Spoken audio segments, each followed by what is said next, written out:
예수님을 믿지 않던 사람이 예수님을 믿게 되면 삶의 자리에 반드시 벌어지는 일이 있는데 그것이 변화입니다. 예수님을 믿게 되면 반드시 벌어지는 게 변화가 일어난다는 것입니다. 그것을 오늘 17절에서 이렇게 말씀해 줍니다. 그런즉 누구든지 그리스도 안에 있으면 새로운 피조물이라 이전 것은 지나갔으니 보라 새 것이 되었도다. 여기서 새 것은 세상에서 이야기하는 새 것과 전혀 다릅니다. 세상이 말하는 새 것은 시간이 지나면 반드시 헌 것이 되고 더 시간이 지나면 버려지는 폐기물이 됩니다. 계속 새 것일 수가 없습니다. 이게 세상에서 이야기하는 새 것의 개념입니다. 그러나 하나님께서 말씀하시는 새 것은 그렇지 않습니다. 하나님께서 말씀하시는 이 새 것을 잘 설명해 준 말씀 중 하나가 고린도후서 4장 16절의 말씀입니다. 함께 한번 읽어보겠습니다. 시작. 그러므로 우리가 낙심하지 아니하노니 우리의 겉사람은 낡아지나 우리의 속사람은 날로 새로워지는도다. 이 말씀에 의하면 하나님께서 말씀하시는 새 것이라는 말은 속사람이 날마다 새로워지는 것을 말씀한다는 것입니다. 그렇다면 겉사람은 뭐고 속사람은 무엇을 말하는 것일까요? 창세기 1장을 보게 되면 하나님께서 만물을 창조하시는 장면이 나오는데 사람을 창조하실 때에는 모든 만물과 구별되는 아주 독특한 방법으로 하나님께서 사람을 창조하시는 것을 볼 수 있습니다. 창세기 1장 27절 말씀입니다. 하나님이 자기 형상 곧 하나님의 형상대로 사람을 창조하시되 남자와 여자를 창조하시고, 이 말씀에 의하면 하나님께서 창조하신 모든 만물 중에 오직 유일하게 사람만 하나님의 형상대로 창조하셨다는 말씀입니다. 그러나 이렇게 하나님의 형상대로 창조된 사람이 범죄를 합니다. 그래서 그 범죄로 말미암아 하나님의 형상을 잃어버리게 됩니다. 그냥 사람의 형상만 남습니다. 그래서 하나님의 형상을 잃어버린 사람은 사망의 권세에 붙들려서 모두가 죽게 되는 유한한 인생을 살 수밖에 없게 됩니다. 이것이 겉사람입니다. 그래서 우리의 겉사람은 시간이 지나면 점점 약해지고 노쇠해가고 기력이 없어지다가 결국 죽음을 맞이하게 됩니다. 반면 속사람은 하나님께서 처음 창조하셨던 하나님의 형상대로 회복된 사람을 의미합니다. 이렇게 하나님을 닮은 하나님의 형상으로 회복된 속사람은 오직 예수 그리스도를 믿을 때에만 가능합니다. 예수님을 믿지 않는 사람은 겉사람만 있습니다. 속사람은 죽어 있기 때문입니다. 새로워질 수 있는 속사람이 없습니다. 그래서 오늘 본문 17절에서는 아주 분명하게 누구든지 그리스도 안에 있으면 새 것이 된다라고 선언하고 있는 것입니다. 그리스도 밖에 있는 존재, 그에게는 새로워질 게 없다는 것입니다. 그리고 예수님을 믿고 새롭게 된 사람은 그 속사람이 이제 날마다 새로워지는데, 이것은 저와 여러분의 영적으로 성숙해진다는 것을 의미하는 말씀이라고 할 수가 있습니다.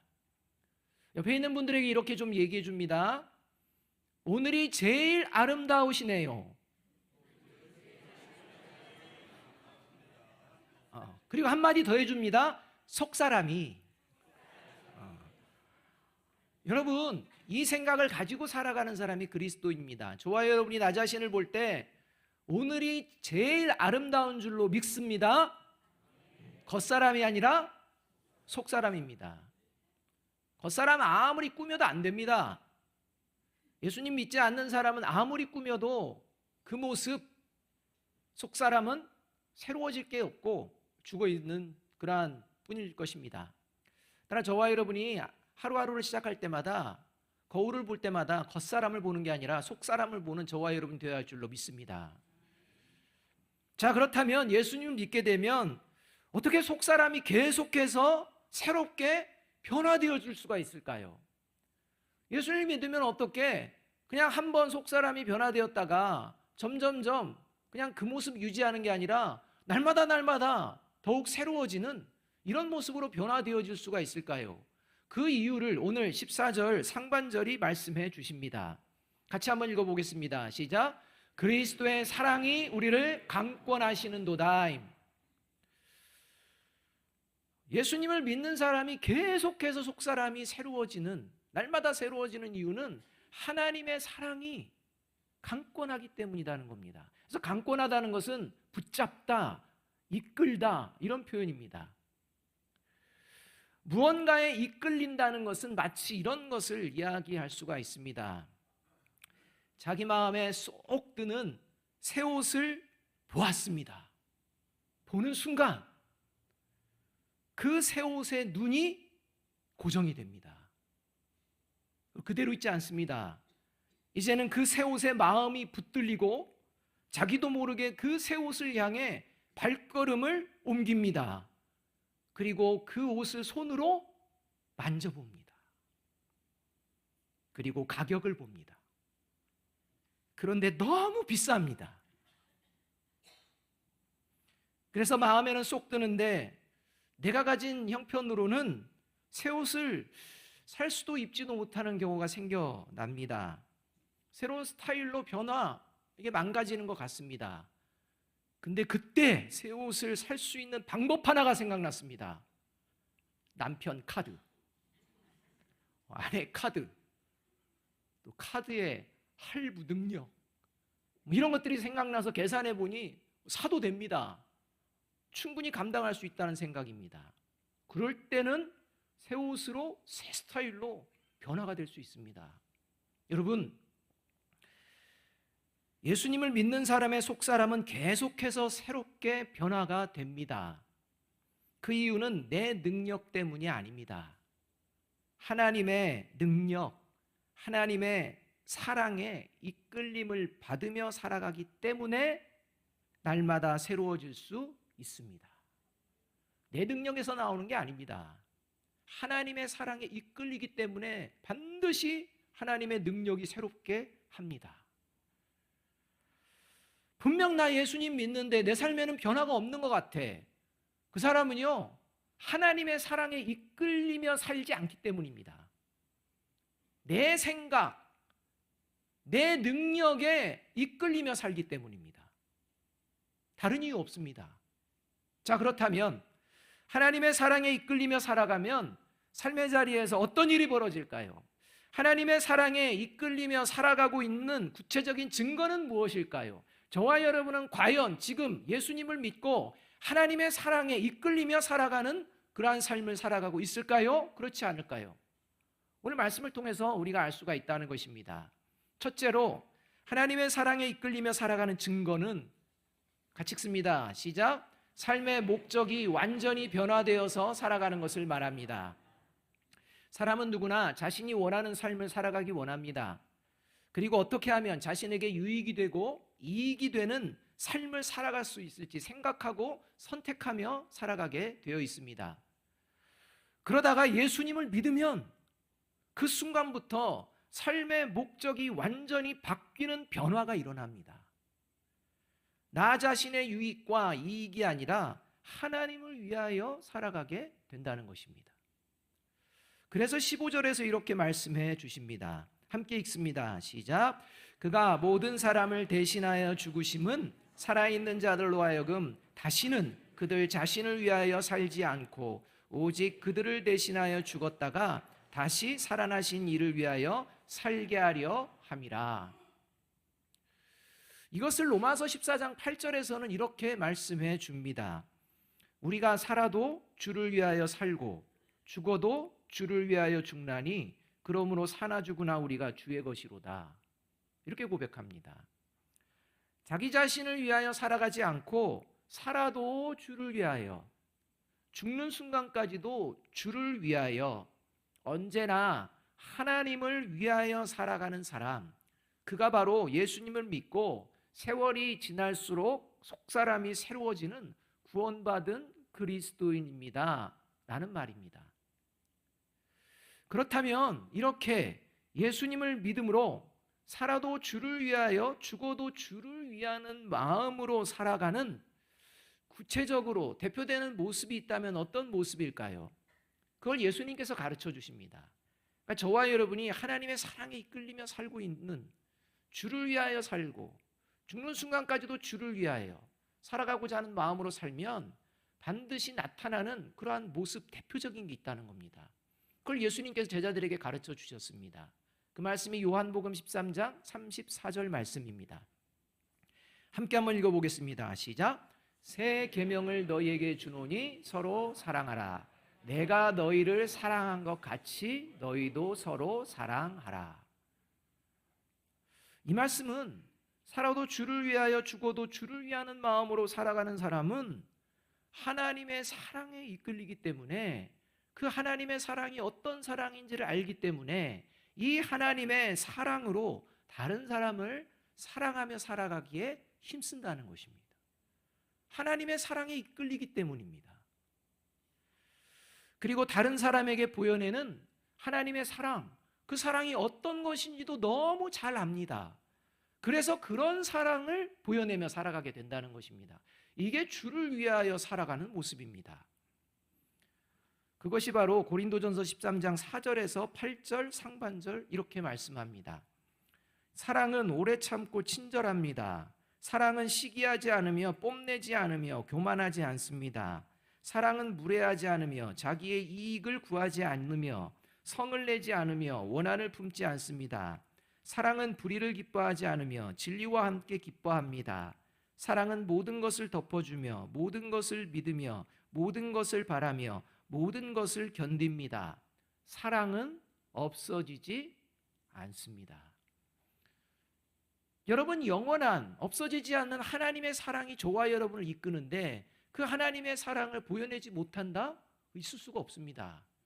그 사랑을 보여내게 되어 있다는 것입니다.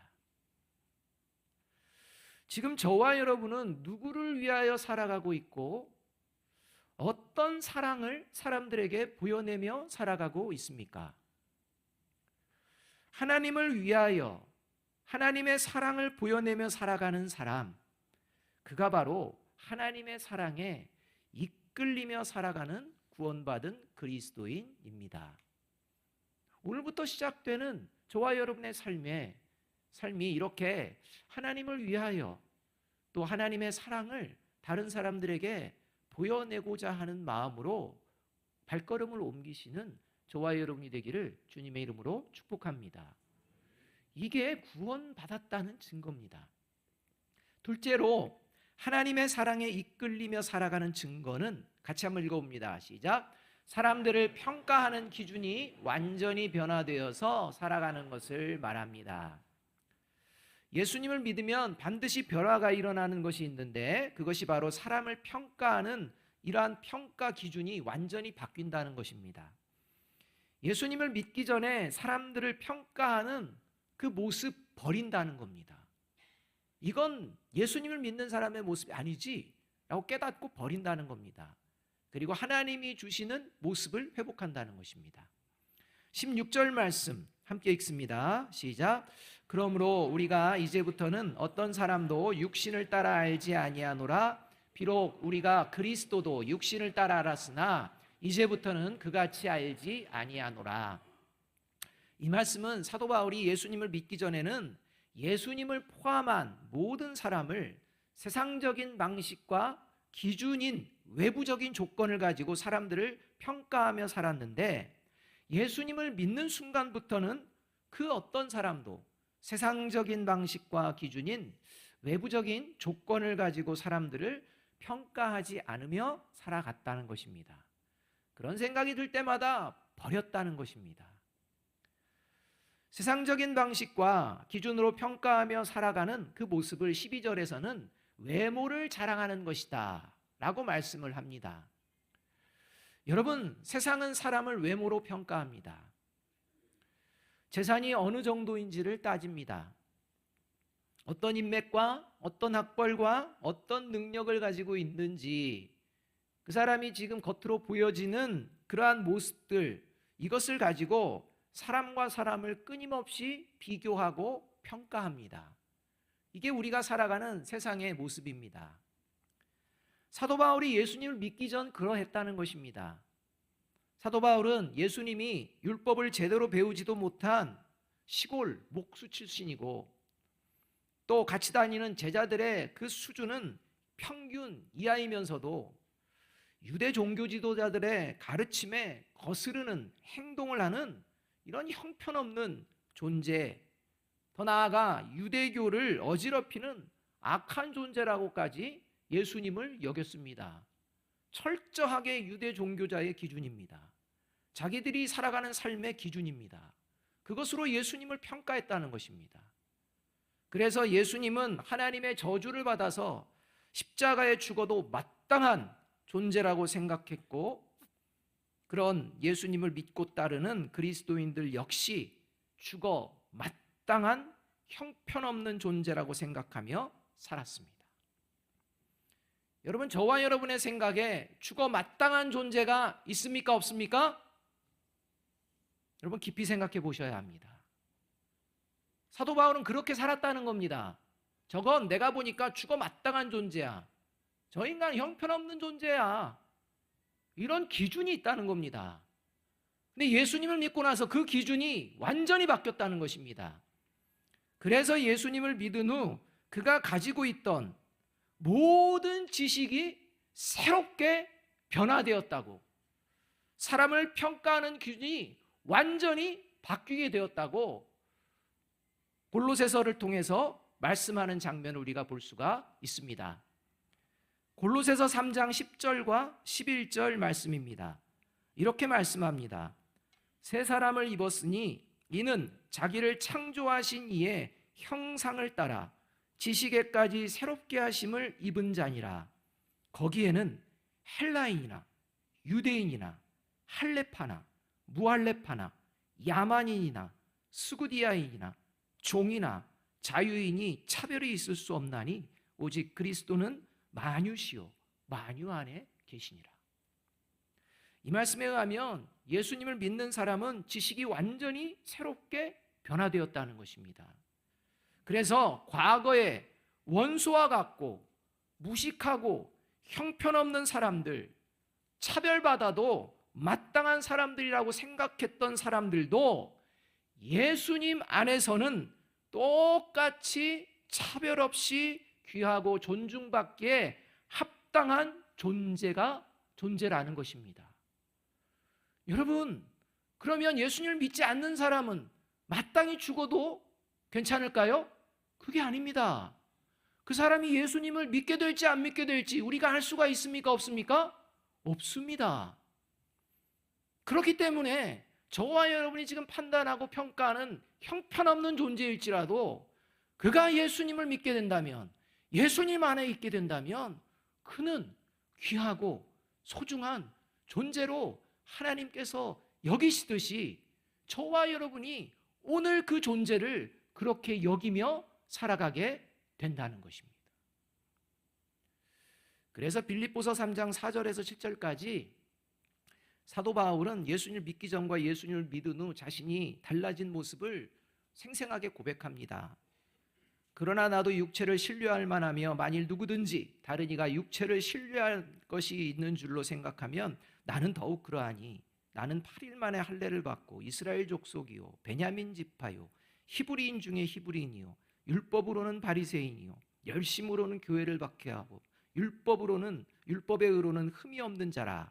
그러나 무엇이든지 내게 유익하던 것을 내가 그리스도를 위하여 다 해로 여길 뿐더러. 예수님을 믿기 전에 가졌던 세상의 그러한 기준과 가치관으로 평가하던 그 모습이 얼마나 자신의 영혼에 해로운 것인지, 다른 사람의 영혼에 얼마나 악을 행하는 것인지를 깨달았다는 것입니다.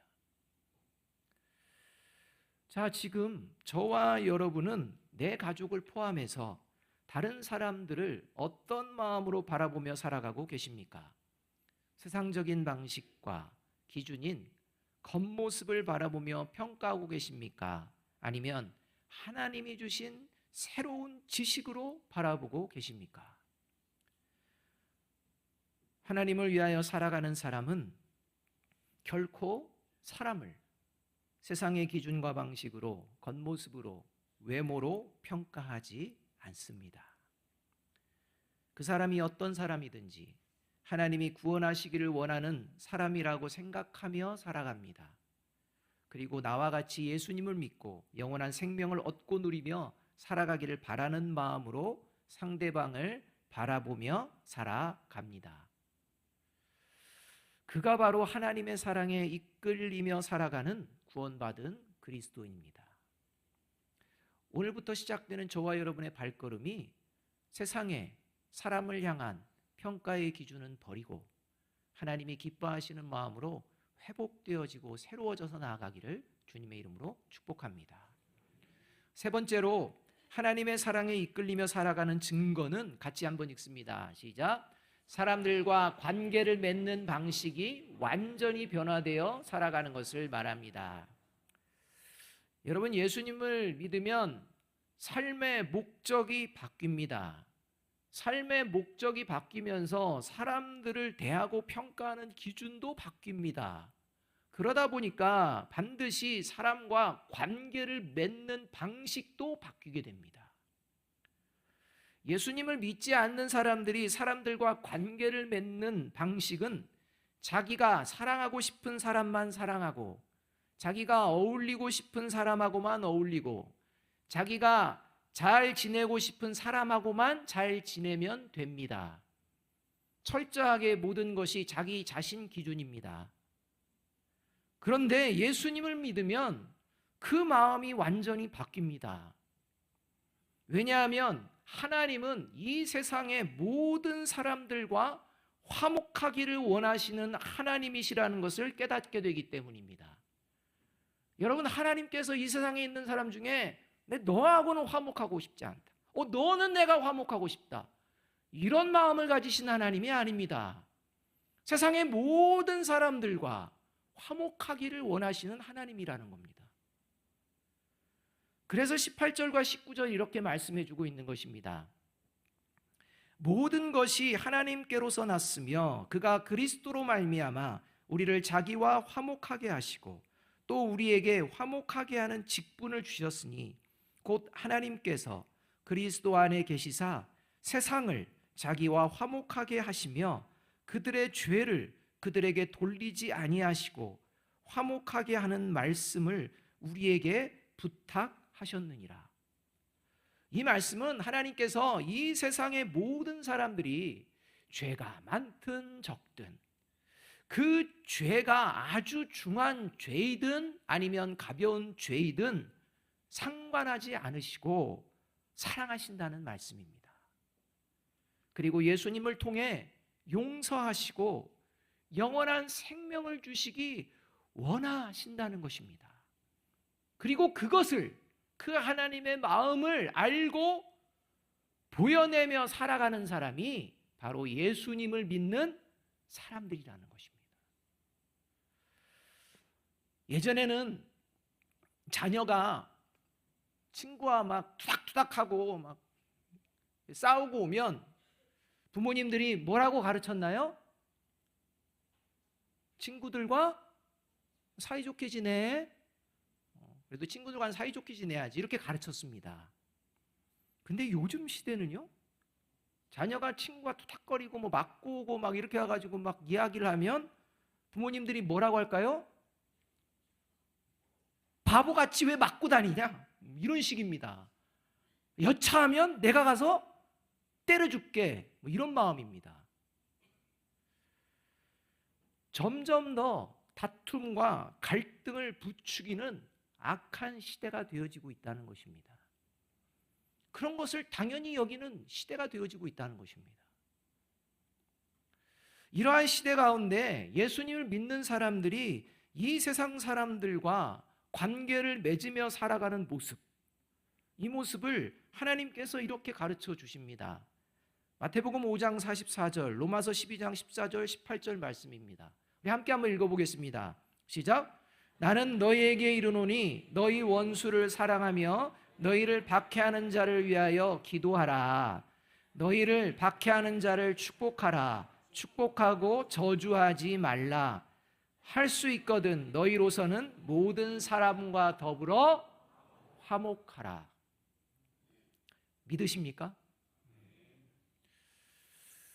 여러분, 하나님이 저와 여러분을 먼저 사랑하시고 먼저 찾아와 주시고 먼저 만나 주셨기에 지금 저와 여러분이 이 예배의 자리에 모여서 예배드리게 된 줄로 믿습니다. 이제는 저와 여러분이 하나님의 사랑에 이끌려 가정으로, 일터로, 세상으로 나아가야 할 차례입니다.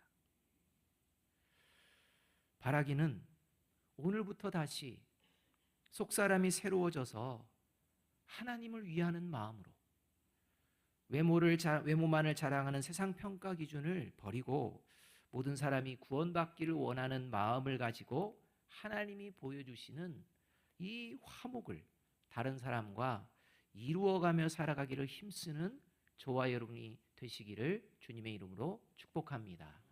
가장 먼저 가정에서부터 오늘 시작되어지기를 간절히 바랍니다. 가장 먼저 우리 교회 공동체 안에서 오늘 시작되어지기를 바랍니다. 마지막으로 고린도후서 5장 17절 말씀 함께 한번 읽어보겠습니다. 시작. 그런즉 누구든지 그리스도 안에 있으면 새로운 피조물이라. 이전 것은 지나갔으니 보라 새 것이 되었도다.